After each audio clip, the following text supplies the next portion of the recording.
say that this group of females that I'm working with now, they have been a godsend. Talk about your team. We are on the same page. Cornita Cole, she. 3, 2, 1. Hey, my name is Randall, host of That Moment podcast, and I'm here with my sister, Dayne. It's good to see you, Dayne. Hey. How was your trip? It was good. It was quick. It wasn't as bad as I thought it might be. Oh, it's good. So listen, let's jump right into it. Tell me about who you are as an entrepreneur, a female entrepreneur. I would have to say I am so focused on always creating things and making things happen. Mm-hmm. I've never had the personality or been the type of female that could just be satisfied sitting in the office, sitting at a desk. I've had great jobs. I worked at Howard University. That was my last job, actually, in the office of the president. Mm-hmm. I've worked at... What did you do there? I was his admin, one of his admins. Okay. I handled all of his incoming mail, responding to letters and just making sure that the mail that came through to Howard University was mail that was worthy of him even receiving. So I went through his correspondence. You mean the president at HU? The president of Howard University. It was President Swigert at the time. And I was his correspondent assistant. Okay. Yeah. So all his correspondence came through me.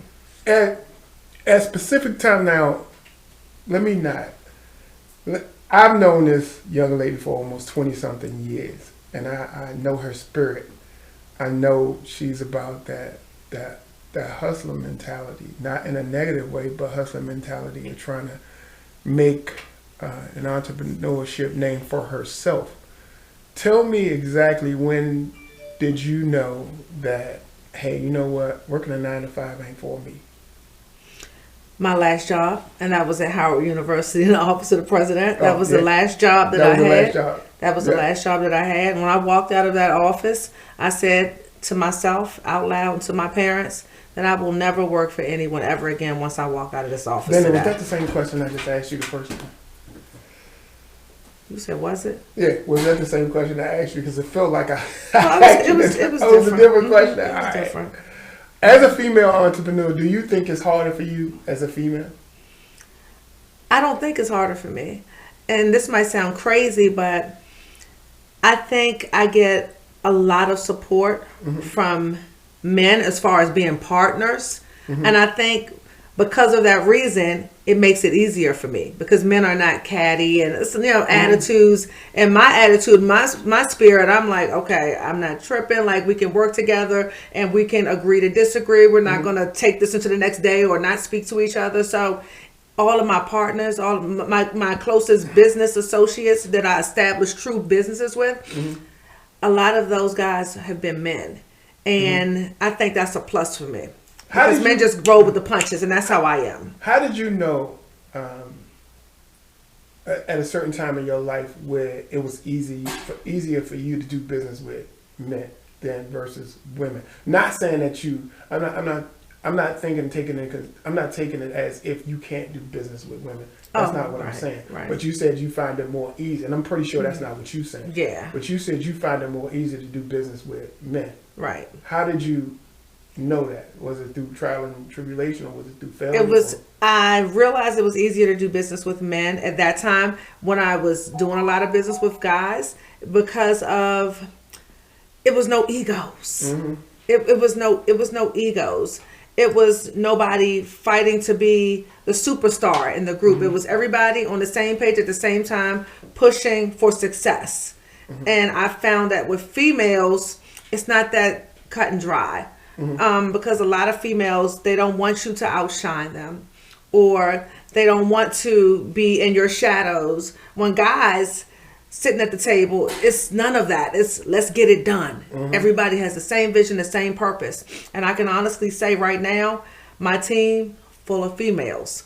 And for the first time in my life, I can honestly say that this group of females that I'm working with now, they have been a godsend. Talk about your team. We are on the same page. Cornita Cole, she is Brian and I's right hand with everything. Hunger for Distribution, Official Bag Ladies, anything that we do as far as business, she is our right hand with everything.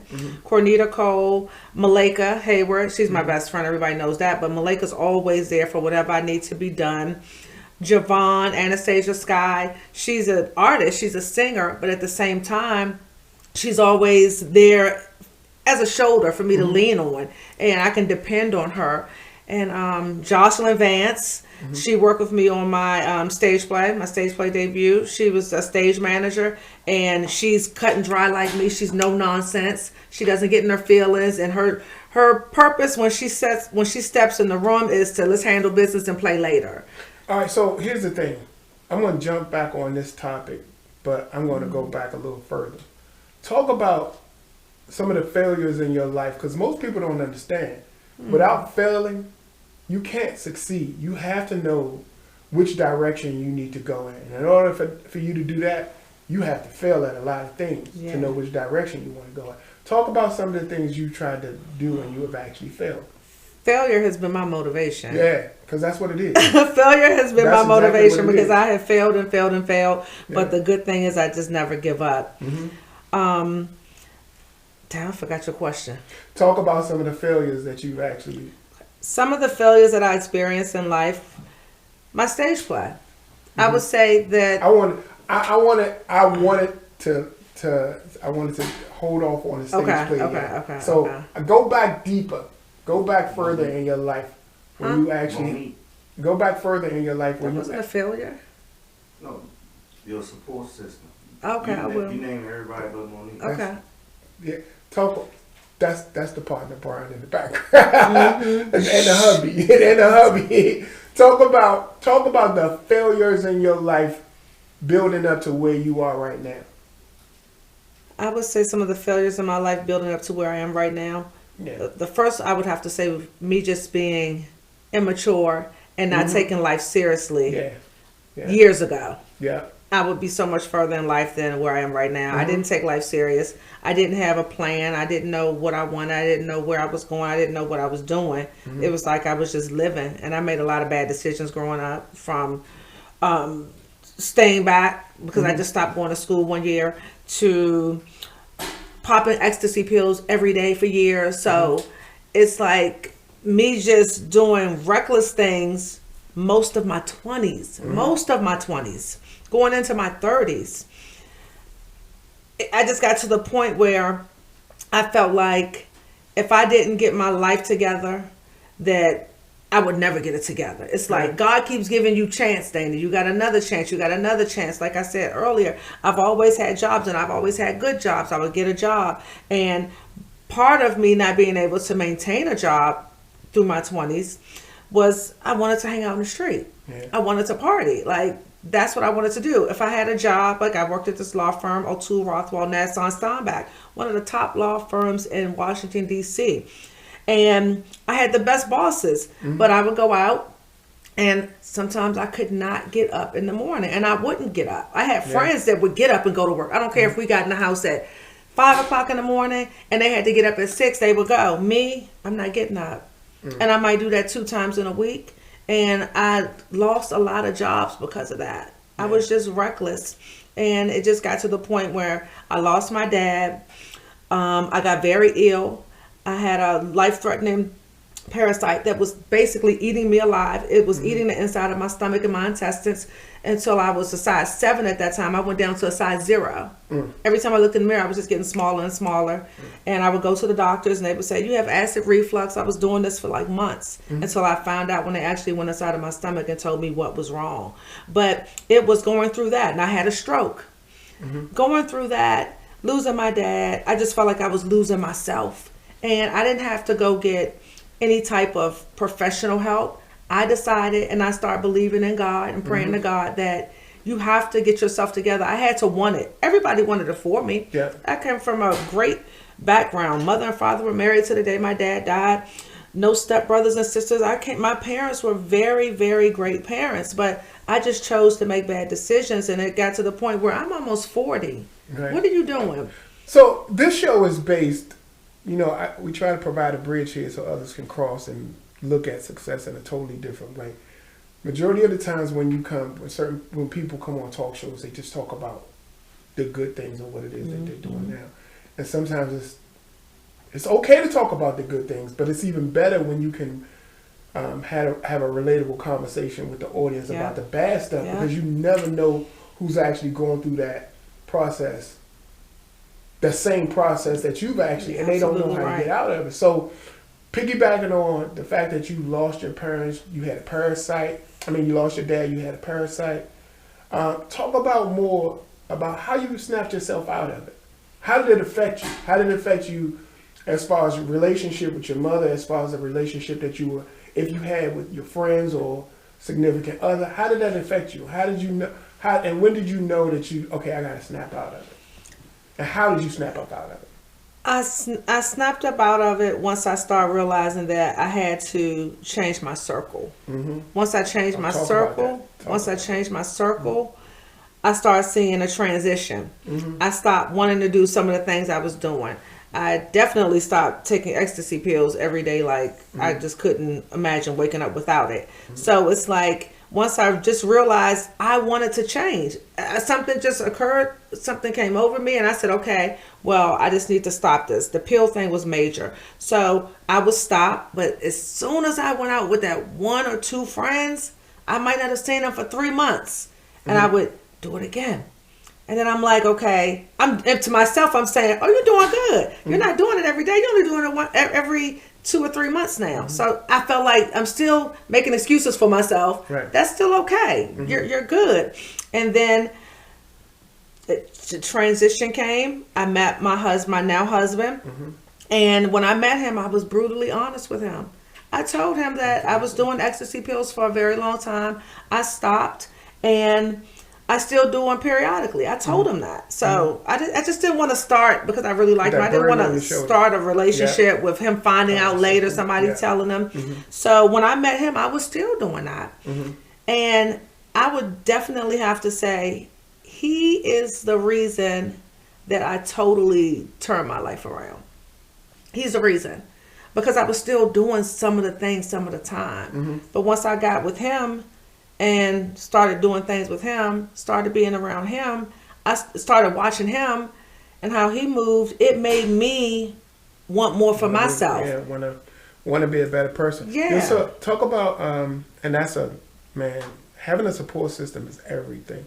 How do you feel about the support system that you had prior to meeting him and the support system that you have right now? And talk about how important that is for you to move forward in your life. The support system that I had before, as far as having my back, I would say I had a small support system, but it was tight. Mm-hmm.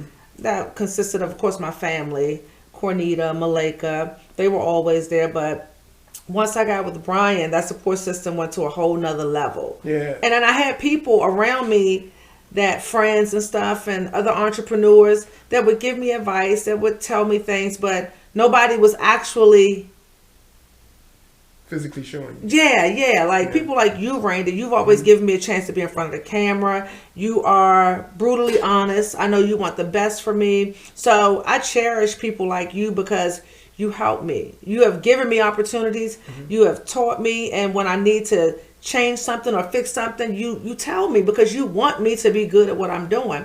So I've had people like you around me, but like I said, meeting Brian was like a whole different ball game because he came to me, and as rightfully so, we were dating. Right. He said, whatever you want to do, I'm going to help you get there. When I first met him, he said, I'm going to get you to where you need to be. Yeah, so I speak on the support system piece because support system comes in so many different ways. You have your family as a support system, but sometimes they don't tell you what you need to hit. And then you have that brutally honest support system that want to get you to where you need to be as a team. That's and you. If you can't bring anything to the table, then you're no use to them. Mm-hmm. That's what a support system is. Yep. It's supposed to motivate you to go forward.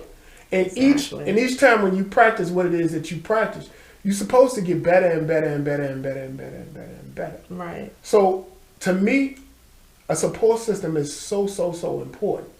Whether it be in a relationship, whether it be in work, whether it be in something that you're a goal or aspect that you're trying to reach, it's important. It's truly, truly, truly important. Right. One of the things in your life that when you realize, okay, I have a little bit of control, or when was it in your life that you realize, all right, I have a little bit of control, I have an opportunity to move forward? I started feeling that way with my stage play. Okay. I don't want to talk about the stage play. Yeah. That's my answer. I'm trying to answer no, honestly. Okay. Yeah. To be honest with you, and again, like I said, this is a bridge for us to just let it all loose, because I promise you, it's somebody just like you out here going through something, but they don't know how to get to where they need to be because they're going through something, and they're stuck. So you've been stuck before. I've been stuck before. What needs to happen right here, this is the place where we can actually help people. So that point of time when you were actually stuck in your life and you realized that you weren't stuck anymore, when was that? Because you've done a lot of things other than you did. Yeah. I know I've seen you. That was the main thing. Like, right. When you asked that question, like, that was the main thing. Later. Yeah. We're going to say that main thing for later. Stuck. Because I know you did a couple of talk shows too, and you were actually in front of the camera as an actress. Okay, I got it. You can talk about that.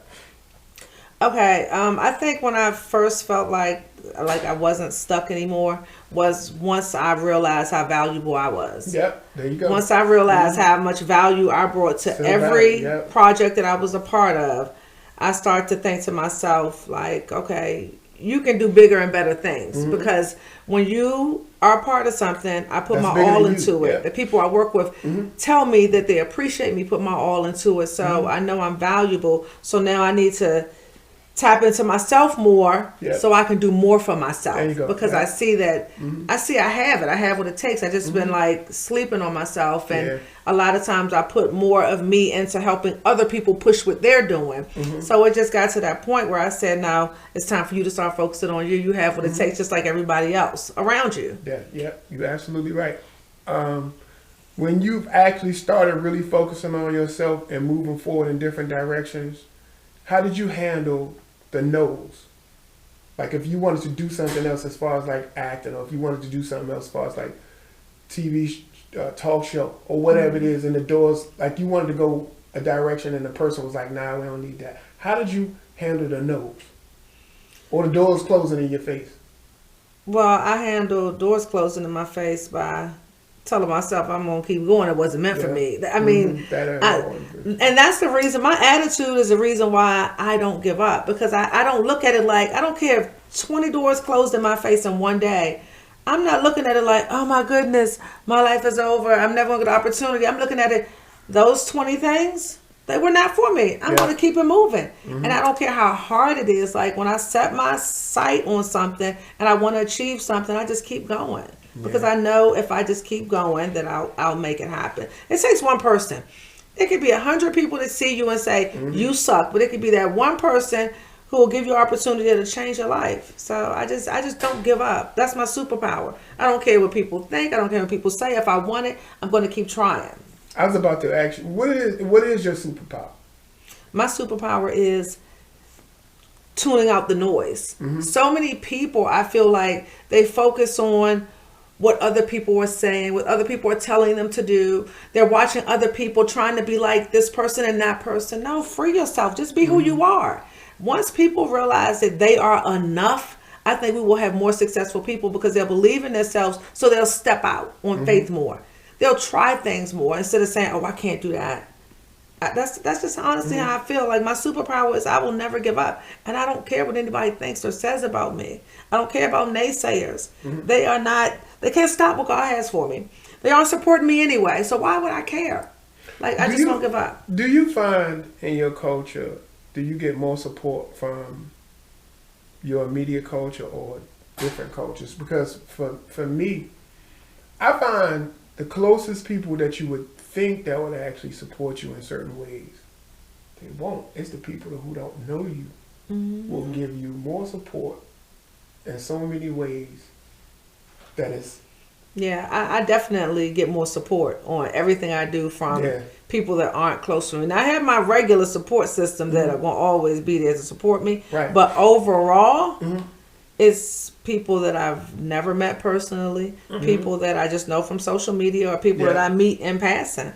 Yeah. Right. How do you feel about the social media platform right now for marketing and for I'm not even gonna say personal use, but just for marketing and branding? I think it's awesome. Yeah. I know it's awesome. Well, it's been awesome for me. Right. Because I can wake up in the morning and have 25 new potential customers in my inbox, and I wake up and before I get out of the bed, I done made a ton of money already. So social media has been a godsend for me as far as promoting, marketing, my stage play, everything that I've done. Like, I feel like more people need to utilize social media. Like, I think a lot of people are scared. Like, they don't want to put themselves out, but you have to put yourself out for people to know who you are, for people to know about your product or what it is you're doing. I think for me, utilizing social media, because it's a free platform, and all, Twitter, Instagram, Facebook, all that's free. So marketing your brand should be easy to a certain degree. Exactly. I think it's very important what you post on your social media page, because it reflects who you are. I think social media plays a big part. You were once, now correct me if I'm wrong, some kind of reality TV show. Was it Ready to Love? Ready to Love DC. My girlfriend, one of my sister friends, she was actually one of the regular castmates on it, Sabrina Soul. Right. And she just reached out to me. She's like, we're filming and I want my closest friends to be on the show with me, because you're going to meet two guys and I want your honest opinion. And she already knew I was going to give her my honest opinion. So filming that show, it was fun. It was fun. It was acting, but it was fun. It was good. How did that make you feel after you finished that? Because you did some other shows too, like crime shows. Talk a little bit about that too. And what did that make you, having to understand where you actually came from and looking at yourself doing those little venues. Well, I'm not even gonna say little, doing those venues, because those are huge. Talk about, how did you feel when you actually reached that platform?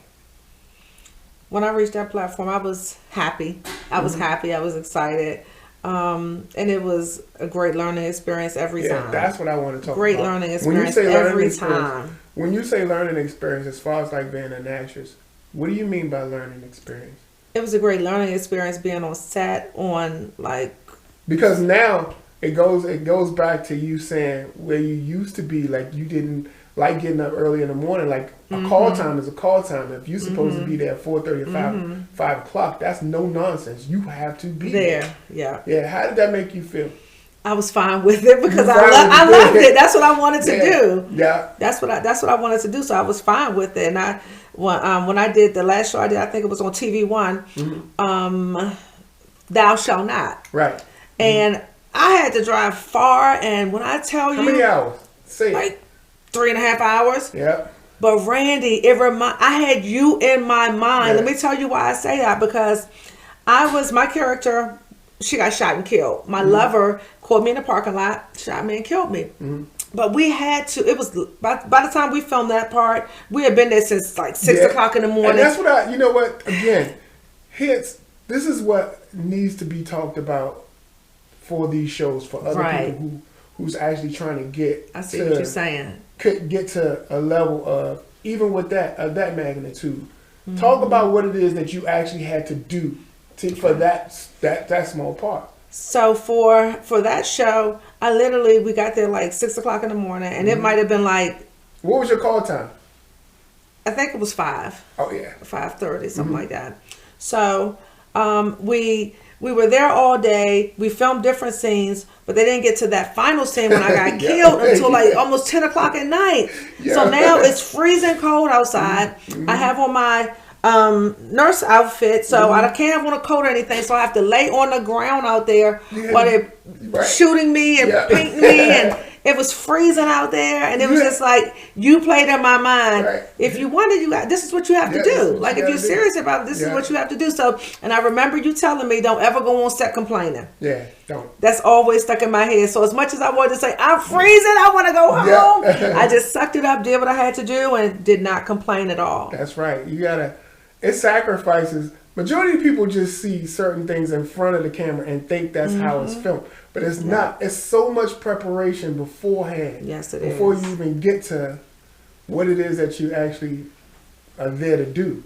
And that made you feel afterwards, after you did your first, was TV One your first piece? That one was like my third one. The third one. That was my third one. But after you get the hang of it, it's like, okay, well, in your mind, it's like, I have to process this in my mind that this is how it's going to be. Mm-hmm. If my call time is at 6, I'm going to process my mind of saying, listen, my whole day is booked. Mm-hmm, of course, That's it. You have to. Yeah. And After TV One, what else did you do?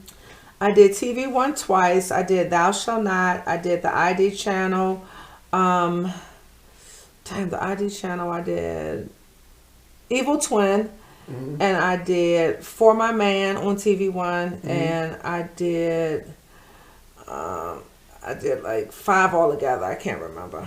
Talk about some of the stuff that you've actually done prior to getting you to that aspect, because I know you did some independent stuff with Mitch too, right? Yeah. So I've worked with you, of course. I've worked with Mitch, and what roles did you play? What roles did you play with Second Chance? With Second Chance, damn, I forgot. You played the wife of one of the detectives. Okay, right. Okay. Yeah, that was so long ago. That was like 7 or 8 years that ago. might have been longer than that. And it might have been longer. So you want me to say that though? Yeah. Okay. I played with Second Chance. I played the wife of one of the detectives. Mm-hmm. And with Mitch, you played. I played a detective. I played a detective. I played a police. How does that make you? So, starting off working with independent filmmakers, how did that make you feel? Because that's still another accomplishment in your life that you've. It made me feel good. Yeah. Because again, I was doing something that I always wanted to do, mm-hmm. and then working with you guys has been like a breath of fresh air. Because at the same time I'm working, you guys are always teaching me, telling me things that can make myself better. I'm sure you're the one that told me to go to acting school in New York, and I did it, and I was so happy that I listened to you. So yeah. So, as an independent filmmaker, for me, working with actors, it has nothing to do with me trying to tell anybody or trying to show. It's all about the learning experience that we all go through while we're on location. Because I'm in this thing right now where I do not want to keep practicing bad habits.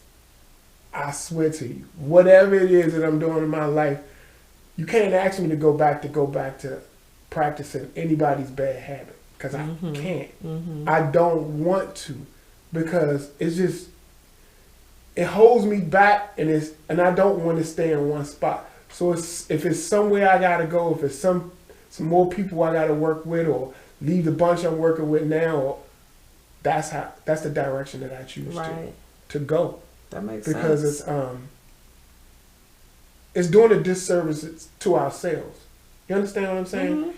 Mm-hmm. If I was to sit right here to see you doing something that I know that's not right, and we sit right there and we try to patch it up like, oh, we'll fix it then and we'll fix it. That's not helping us to move forward. Right. It's not helping us at all.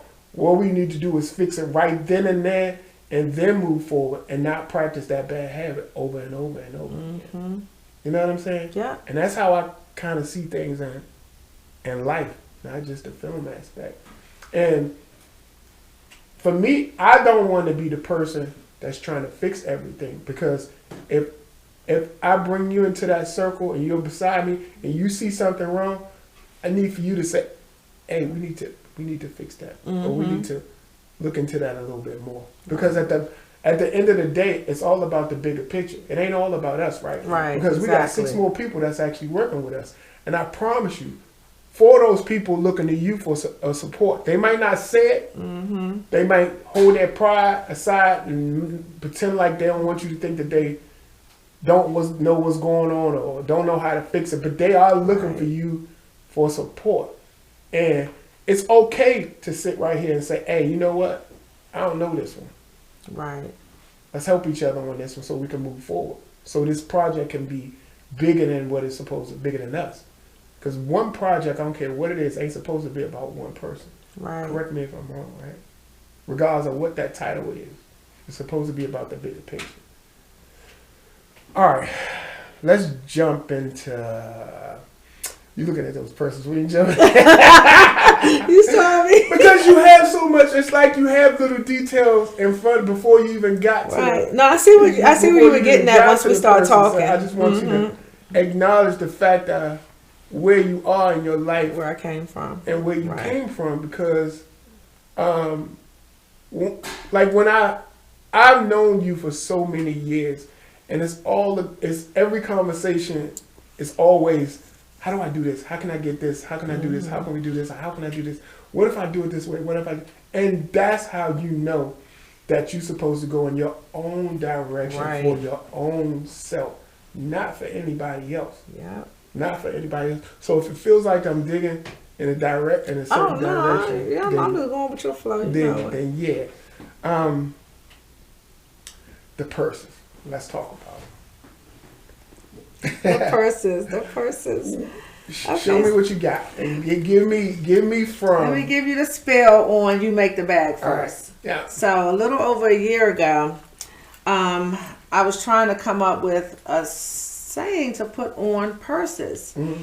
And because I was inspired by a young lady in LA. Mm-hmm. She was painting purses, and I just saw her bags were selling like crazy, and it inspired me. So I said, okay, but I want to figure out what I could put positive on a purse. Mm-hmm. After watching her for 3 months, I said, Brian, I have to figure this out. You watched her for 3 months? 3 months. Okay. Because the way she worked, she would sell 400 bags a month. Jesus, that's good. On one At day. what price? One day, she would go online and say, okay, well, just hypothetically speaking, today is January 13th, and on the 15th at 12:01, my bags will be released. She will sell 4 bags. Her cheapest bag was like $300. She was sell 400 bags. That's cheapest bag was $300. Mm-hmm. She would sell out in like 3 minutes. That's cool.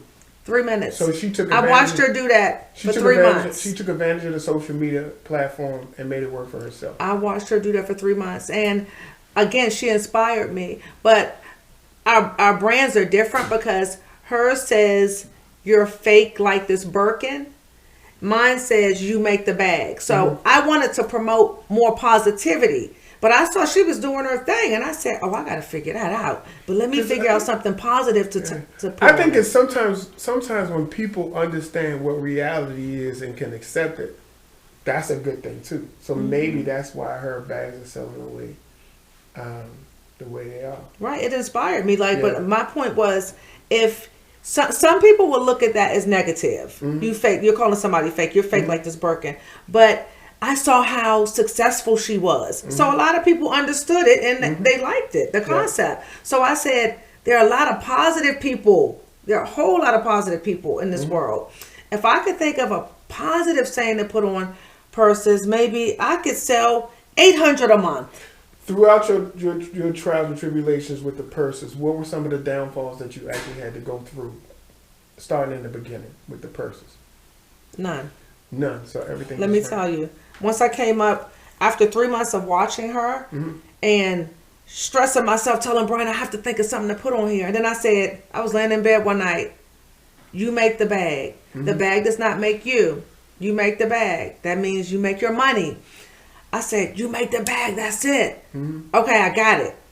Now I need a company name. Oh, I'm not worried about that. I need an artist. I'm not an artist. Who's going to paint? Thought about my girlfriend April. I hadn't talked to her in a while, but we've always been cool. She's a phenomenal artist, and she's a go-getter like me. I called her. She said, yeah. We talked on the phone that night for 3 hours.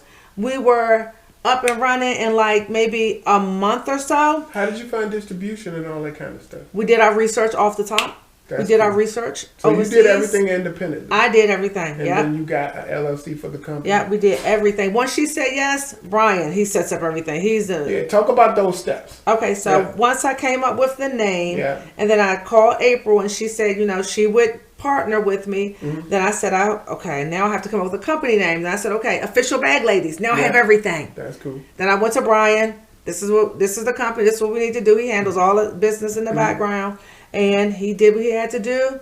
And we were up and running, and we were selling bags as soon as we started. And a lot of people, they say you don't start making money till your first for 3 to 5 years. As soon as we start making money, as soon as we start selling bags, we start making money. That's we would cool. wake up to our Instagram DM full of customers. We were shipping bags as far as Seattle, Washington, California, That's cool. everywhere. That's and cool. it just went crazy from the start. But a lot of our customers were like, well, why don't you have a website? Let me explain to y'all. I've learned so much from my mistakes that I used to let people pressure me and rush me because I would see what they're doing. They would tell me I need to do it like this, and I got it in my head that I will never let anybody rush me. I won't rush myself. I will take my time, and I won't jump unless I feel like I can stop swim. for one more. Stop for 1 second. The need for you to repeat that slower, and I need for you to really say it the way you just said it, because a lot of people. I just said a lot. Which part? You said not to be rushed. Okay, gotcha. Yeah, you said not to be rushed, because here's one of the things that I actually had to learn for me. Me, myself, I'm not going to ever allow anybody to ever rush me into doing anything again. Anything. One of Dr. Dre, one of his quotes was, if you want good material, don't rush me. Don't let me go at my pace, and let me give you the product that I feel like is to the standard where it needs to be. So with that being said, I'm glad you said that, because sometimes people may say they have your best interest, but and it's majority of the time is the closest one who you think that's closest to you. They'll say they have your best interest, but 9 times out of 10, no. I'm hip. No. And I'm not saying that for everybody, but No, I'm not. yeah. And I agree. And for me to piggyback on what you just said, yeah, please, sister, whatever it is you're doing, whatever it is that y'all have going on over there, keep doing it and take your time no matter what. We definitely, Yeah, we take your definitely time no are. matter what. And I had to explain to people, like when we do our IG lives, some like our new customers or new followers, I have to always tell people, like, the reason why we don't have a website up yet is because we will not be able to meet the demand. Right. And we're not going to have our customers saying, Right, and I ordered a bag. that's been truthful, because Yeah. sometimes you don't want to put yourself in a position where you blackball yourself. Because you Exactly. can sit right here and talk about certain things and talk about what it is that you're doing, and then when somebody call you out on it, if you can't produce the product, you done blackballed yourself without even knowing it. Yeah. You done So black- we will not let anybody rush us, and I will never let anybody rush me again. Yeah. Show us some bags. Okay. So this is called our bucket drawstring bag. Okay. Splatter paint inside, and we have a bag on. A hook on the inside, strap, so you can wear a crossbody if you don't want to carry like a bucket bag. And then we have wallets, so you can To go buy with the bag. it. You can buy it together. You can buy it separate, because some people just like to have the little wristlet. So yep. We have makeup bags. Okay. We have makeup bags. We have clutch purses when you want to be dainty and cute with your dress and heels. All right. And this bag is called our money bag, of course, because it's green. And we have Alright. so many different So you colors. got specific indirect names for the bag. Yep. Yeah, This is cool. our money, actually our money tote. This is our Okay. money tote. And this is my go-to bag because I carry so much stuff. And this is our first bag that we started with. This is our classic bag. This is the very first That's cool. bag that we started with. How did it make you feel when you sold your first bag? It made me feel like, oh my God, the people like it. Somebody likes it. It made me feel so good. Brian, I know you're not on camera. How did it make you feel when she showed that first bag? Amazing. Amazing. Absolutely amazing. Good. It felt refreshing too. Like Oh yeah, because the fact of making that idea materialize. Selling that bag was like the end point. Like, hey, it exists. Yeah. She made it. That's cool. Yeah, So Brian is the husband. Brian is not a camera guy. But of course, you know, I was gonna sneak that in there so he can say something. I totally understand. Man, listen, so how do you feel with being how should I put this? A successful moving forward African Black American sister that's doing their thing with the purses? I feel good. I feel like I'm kind of like in a dream, because it's like every time I'm going out, somebody has on one of my bags. Like, and people are sending me pictures there at the airport. Hey, I'm here. Oh, I was in Atlanta. I saw a girl with your bag, and my bags have been on television already. They were on BET, on the hit Christmas movie with Jasmine Guy, Wesley Christmas. That's cool. And then it was just on the new TV series Hush on the All Black Network. And what's her name? Mina? I forgot her. Erica Mena. Erica Mena was wearing my bag in the TV show Hush on the series. So, and my bag is also at the harbor at Arts to Nation. It's an art gallery at the National Harbor. That's cool. Our bags are being sold there, and we just got a call the other day, and someone else is wanting to partner with us to put our bags in their store. So it's been just over a year and a half that we've been in business. And when I say that God has had his hands all over us, he has. It's been successful from day one, thank God. And we will remain humble and just keep trying to find creative, different bags that, you know, our customers like. That's super dope.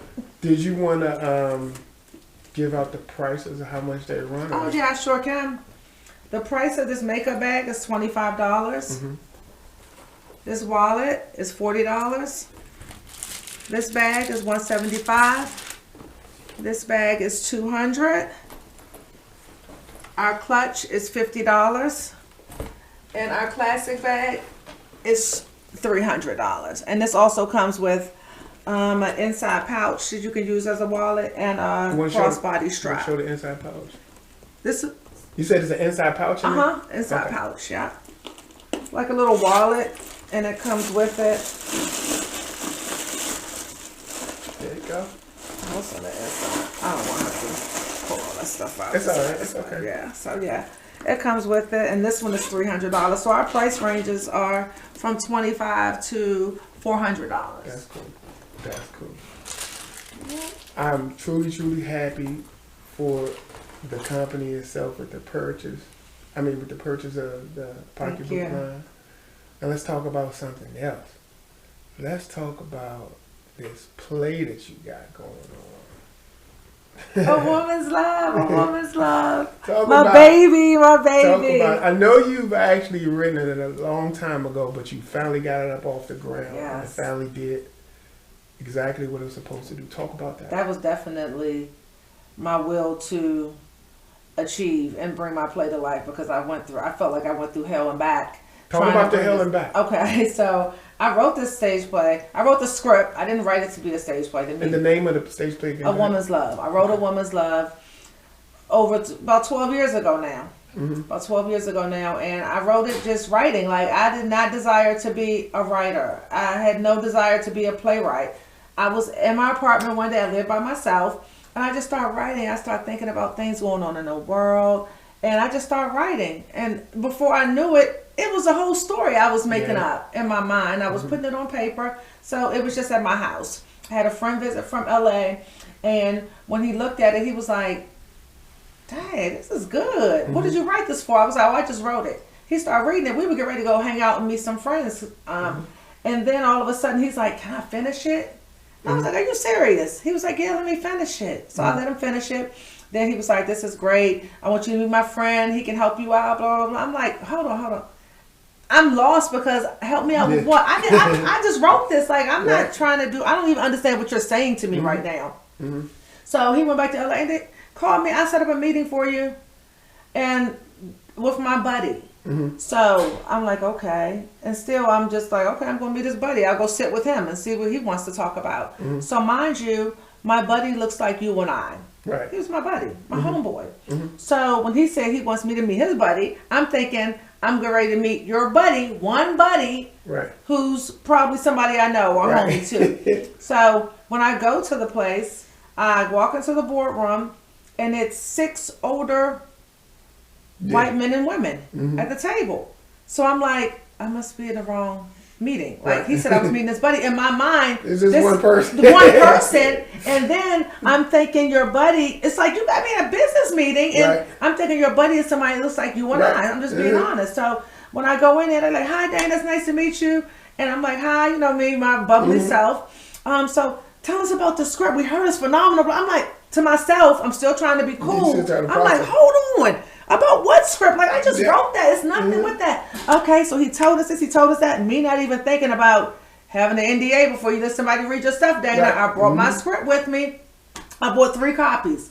It was 6 of them. Can we just take a look at it? So me, here, sure, look at it. So they started looking at it, reading it, and then after a few minutes, we're just going to go ahead and finish it.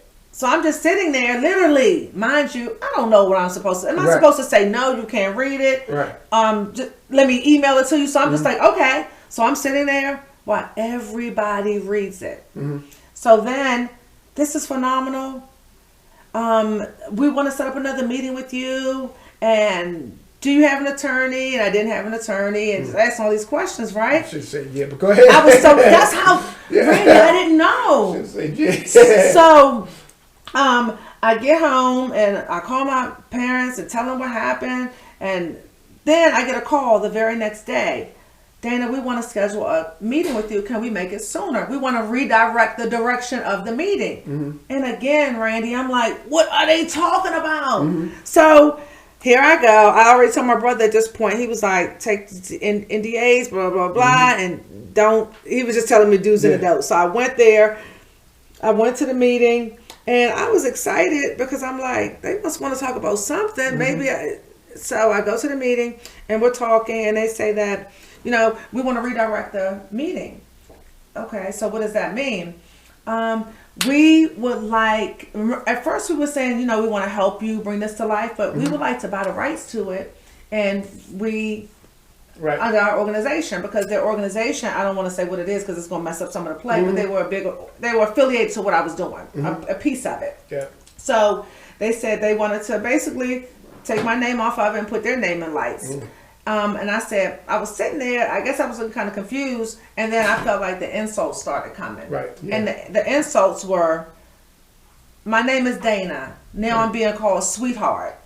And honey, don't you know what we can do for you? And honey, do you know how fast this will go? How you'll get money right away? And my name was no longer Miss Hicks or Dayne. It was honey and sweetheart. And what stuck in my head was this one guy kept saying, this is so real and raw. He was like, has anybody ever told you that this is more like a script for a movie or something? Because on stage, this is going to be gut punching. Like, you aren't scared to take that chance. Like, this might be too much for some people on stage. And I'm like, no, if it's too much, it's too much. I can't please everybody. And then another guy, as soon as I sat down, he asked me, who helped you write this? That was an insult. Who helped me write it? I said, nobody helped me write this. Mind you, I never wrote anything in my life. I just wrote it. So that was an insult to me, but asked me who helped me write it. And just the whole tone of the conversation changed once I didn't jump at, we want to buy the rights. So I let him talk. I kept hearing the word global. I kept hearing the word, this will touch people from state to state. You can hit every state. Do you know what we could do? We can hit every state. Like, lady, you can't do for yourself what we can do for you. So I sat there and sucked up the insults. But in my mind, I wasn't mad because I kept saying, they want what I wrote. Like, I was joking with this shit. I just wrote it. I said, they want what I wrote. I said, global. He kept saying global. We can take this from state to state and it can be impactful in every city. You know how many cities we could touch with this one? Go on and on. You can't do this for yourself. And I said, they love what I wrote. I said, you know what? I'm on to something. I'm going to hold this and I'm going to bring this to life with my own people. And I walked out of that room. They called me back. I said, not interested. I held on to that thing for years after that.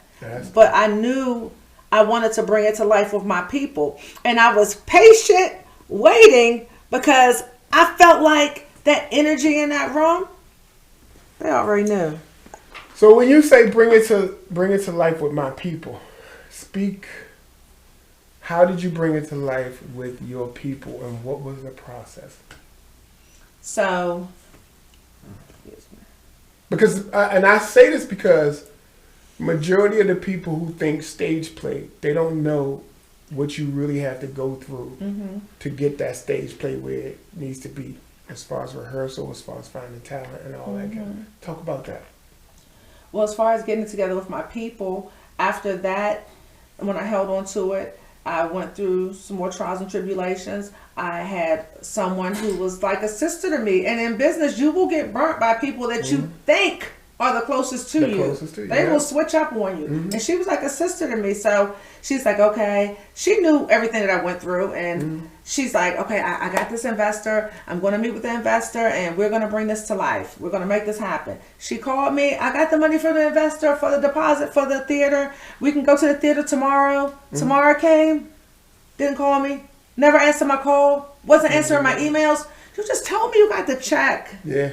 And now you're ignoring me. So that went on for a minute. Cut her off. And I'm like, okay, here we go again. Now I'm stuck again. But you know what? I kept replaying that day in my mind. Hold on to it. You got something with this. Yeah. And before COVID, I said, okay, let's do it. Brian's like, I got your back. Let's roll. Yeah. So I already had certain cast members in mind. They were on board. I had my team with me. And I said, okay, we're going to make this happen. So we got to our third rehearsal. Talk about casting and talk about your cast members and talk about other people who actually helped. So through the whole process, Gil Nelson, he said that he would be my director. And he was there the whole way from the very beginning. Gil Nelson with Timeless Entertainment. Another phenomenal independent playwright and filmmaker too, as well in DC. So he was on board to be my director from the start, and he saw what I was going through. He was there when I was supposed to go meet her to take the deposit to the theater. So once that happened, I went back to Gil, went back to my original cast members that I wanted: Stacey Tyson, Fahim, and a few other people. My girl Monique Momedia, she's always a part of everything that I do too, as well as Cornita and Malika. I just had my team. So, and then I said, okay, now I need to cast for my other roles. So I did that. And we made it to our third rehearsal. So now I'm like, okay, messed up at first, messed up again. Yeah. The devil. When I say messed up, I feel like the devil did. This is what I'm thinking. Sometimes it's not even that. It's just nothing is going to ever come easy to you when you're going at a level of that magnitude. If it was easy, everybody would do it. Yeah, you're absolutely right. Yeah, that's not how you. Yeah, when you do something to a certain magnitude, it's not going to be easy. Those downfalls in the beginning, they're not downfalls in a negative way. They're downfalls that help you build out to the person who you need to be, or build up to the person who you need to be. They're all learning experiences. Yeah, even from the phone call, even from the young lady who didn't accept your phone call anymore. That's a learning experience. Yes, it was. It wasn't a matter of you not doing business with it or say it was just a learning experience. All of that stuff is a learning experience. Yeah, it was. And I'll say this to you, I'm not a playwright, but I've actually seen the process from the beginning to the end. Being a playwright it's a different type of animal because there's so many things that actually has to happen before we get to the play. You know, finding the right cast members, rehearsals, making sure the lead cast members have their lines to a certain degree, where even if they fumble up on their lines, having the experience to keep going forward, so other people can actually pick up on what it is that you were actually trying to say. That stuff is hard. That stuff is, and even with the directing aspect of it, that you have to have a specific kind of director to get all of that stuff going from beginning to the end. And most people don't even understand what goes on in the back of it, in the background of it, because it's directing going on in the background of it. Yeah, they do not. Yeah. Gil was a phenomenal director too. And of course, he was always my first choice because I already worked with Gil before too, and I know when it comes to business, he's no nonsense. And I learned a lot. Even like I've always said this publicly and everything, I give you guys your flowers all the time. And with Gil being a director, he is a teacher at the same time. And I've worked with other people, but I can honestly say that Gil is the director who is teaching you at the same time that you are on set. Like you feel like after you went to rehearsal, you feel like you went to rehearsal, but you had class at the same time. And that's what it's supposed. So I learned a lot from him. That's what it's like. With the team that you select, everything's supposed to be a learning experience for everybody to move forward. Exactly. That's what it's supposed to. That's how it's supposed to be. It's supposed to, when you walked away from whatever it was you was doing that specific day, you're supposed to walk away with some information that enlightens you for the next day. Yeah. To make you be a better whatever it is you're trying to move forward with.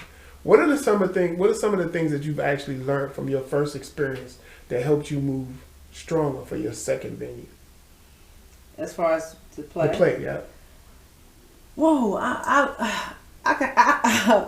this sounds crazy, but I feel like I knew a lot just from being in stage plays with Thomas Entertainment and DC Black Broadway. So I knew a lot of the aspects of it, but I still feel like I learned a little bit of everything being backstage. Right. The directing thing, I've been getting that for a long time now because I've been watching people like y'all and working hands-on with Gil.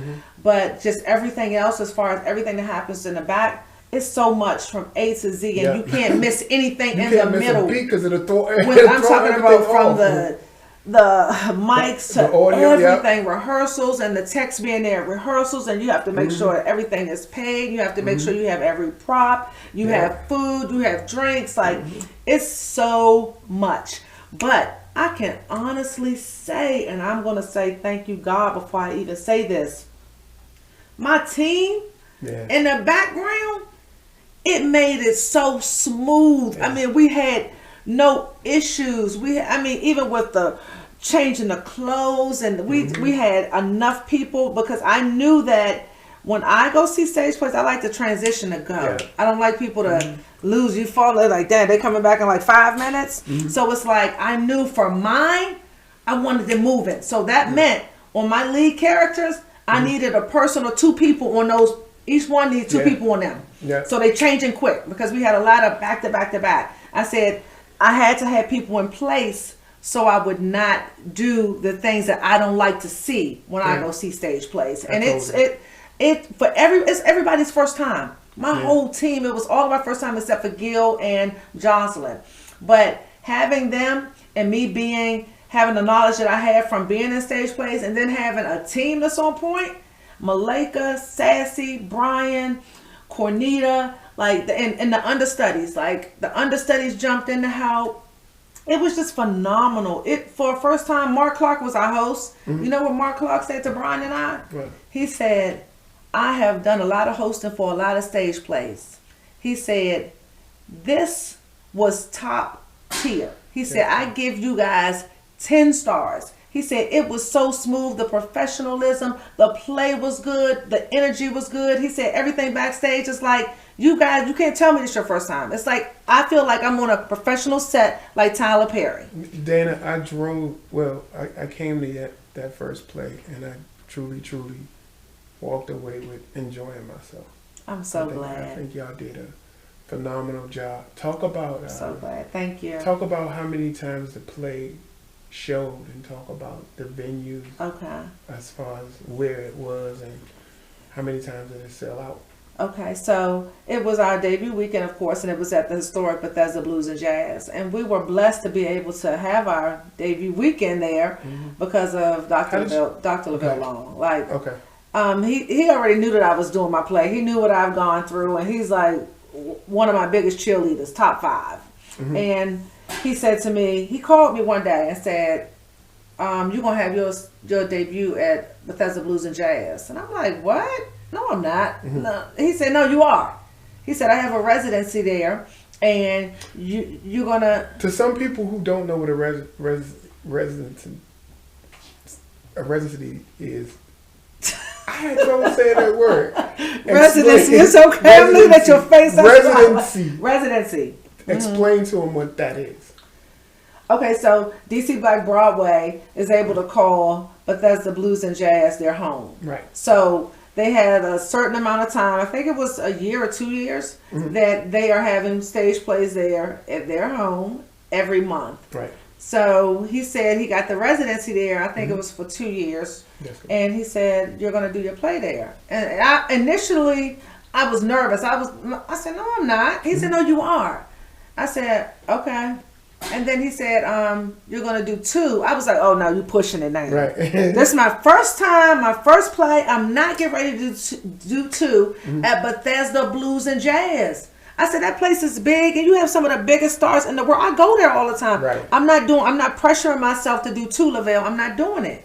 He's like, yes, you are. And then Brian's in the background. You can do it. What do you mean you're not doing it? You can do 2 plays. Right. And so I have Lavelle in one ear, Brian in the other. I said, you know what? You're absolutely right. I'm doing it. I'm doing 2 plays. We're going to do it. And I got my team together. Start figuring out who I'm going to do, who's going to do the styling, who's going to do the hair, who's going to do the makeup. And when I say I put everything together, I put every person involved in their position, and everybody killed their position. Everybody. It was just like a surreal moment when that happened. It really was a surreal moment, and I can honestly say that we were all blessed because it was our debut weekend. We didn't have any national press. We didn't have any radio airplay. We didn't have any morning show airplay. It was all promoting on social media and me grinding and my team grinding in the street, and we sold out both shows. Our debut weekend was completely sold out. That's cool. With rave reviews for months and months afterwards. What do you have next pertaining to that play? Is it going to be moved somewhere else? Are you going to show it somewhere else? Or so we're in the process of doing a national tour. We just got back from Atlanta and Charlotte 2 weeks ago. Okay. We went to see theaters down there, and our first stop was going to be in September. We're pushing for September, and Charlotte. So we love the theater there, and we're just working behind the scenes now to pull it off. And we're going to do multiple places in North Carolina. That's so cool. We're just in the background working right now, but yeah. Okay, top question of the show. When did you realize you had that specific aha moment in your life where you wanted to be, or where you felt like you need to go in that specific direction, where you wanted to go? When I walked out on stage the first night of my stage play. Yes. When I walked out on stage, when they called my name, when they said the creator, the producer, and the writer, Dayne Hicks Hungerford, and I walked out on that stage, and all of my cast and everybody was out there. And I looked out into the audience and saw all those people standing up and clapping. I could have passed out. That's an overwhelming experience. I could have passed out. And I said at that moment, you held on to this. I said I wanted to do this with my people, and I did it. So I can keep going, and I can do more, and I can do more, and I'm going to do more. That right there just gave me, it was a humbling moment. It was a pat on my back. And it was just a thank you, God moment. Like, I'm just getting started. Thank you. So at that same specific time when you had that moment in your life, I was there in the audience. So I felt a sense of happiness and a sense of relief for you. I felt a sense of happiness and a sense of relief for Brian. It was relief. That's amazing. So when I saw Brian walk out on the stage, I almost passed out. But right, because he came out and he didn't want to come out on stage. I was so happy for your cast members. I was so happy for Gil. I was so happy for the whole aspect of what it was that you were doing, because those are big things that in your life where you try to achieve a certain goal and nobody else sees that goal but you. Mm-hmm. But when you get to that level and it's like, oh, okay, this what this feels like. Yeah. I want to do more. Or what's next? But with that being said, listen, Dayna, I'm so happy for you guys. I'm so happy for your team moving forward. Thank you so much. Let people know how they can get in contact with you and stay up on what it is that you're doing. You can follow me on Facebook at Dayna Dayne. Dayne is spelled Dayne. Or you can follow me on IG, and IG is Official Bag Ladies or only Dayna Dayne.